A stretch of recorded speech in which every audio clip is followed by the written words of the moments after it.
Assalamualaikum warahmatullahi wabarakatuh dan selamat malam. Om Swastiastu, Namo Buddhaya dan salam kebajikan. Perkenalkan, nama saya Rinaldi Mangkile dengan NIM A40121209. Saya dari kelas E, Prodi Pendidikan Guru Sekolah Dasar. Di sini saya akan menjelaskan tentang pendidikan seumur hidup atau PSA. Pendidikan seumur hidup atau PSA adalah sebuah sistem konsep-konsep pendidikan yang menerangkan keseluruhan peristiwa-peristiwa kegiatan belajar mengajar yang berlangsung dalam keseluruhan kehidupan manusia.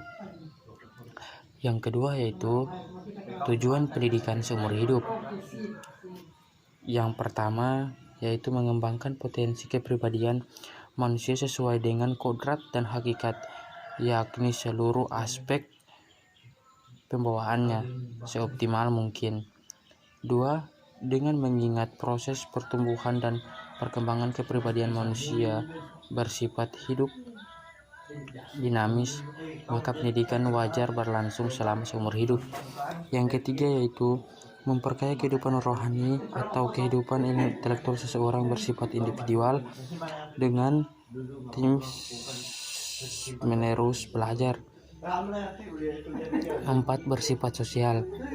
5. Dengan kegiatan belajar atau pendidikan seumur hidup, pendidikan formal, kita dapat menjaga diri dan dari cara-cara hidup yang kurang menguntungkan dan lain-lain. Yang ketiga itu karakteristik PSA. Tujuan akhir pendidikan adalah mempertahankan dan meningkatkan kualitas hidup. 2. Ada 3 persyaratan utama bagi pendidikan seumur hidup, yaitu kesempatan, motivasi, dan edukabilitas.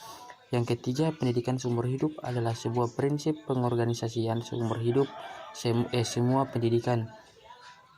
Pendidikan memiliki sifat karakteristik praktis dan normatif. Dalam kaitan dengan itu, Langeveld menyebut pedagogik sebagai ilmu pengetahuan praktis. Oleh karena membicarakan perbuatan manusia yang disebut pendidikan oleh Langeveld disebut juga sebagai antropologi praktis yang normatif, karena di dalamnya dibicarakan penerapan antropologi filsafi, yaitu ilmu tentang hakikat manusia.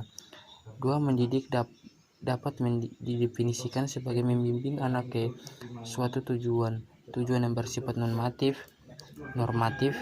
adalah kedewasaan. Kegiatan mendidik berakhir manakala seorang telah mencapai tingkat kedewasaan dalam makna yang luas. Dalam pengertian ini, pendidikan diselenggarakan dalam keluarga secara informal dan di sekolah sebagai kegiatan formal. 3. Itu konsep pendidikan seumur hidup.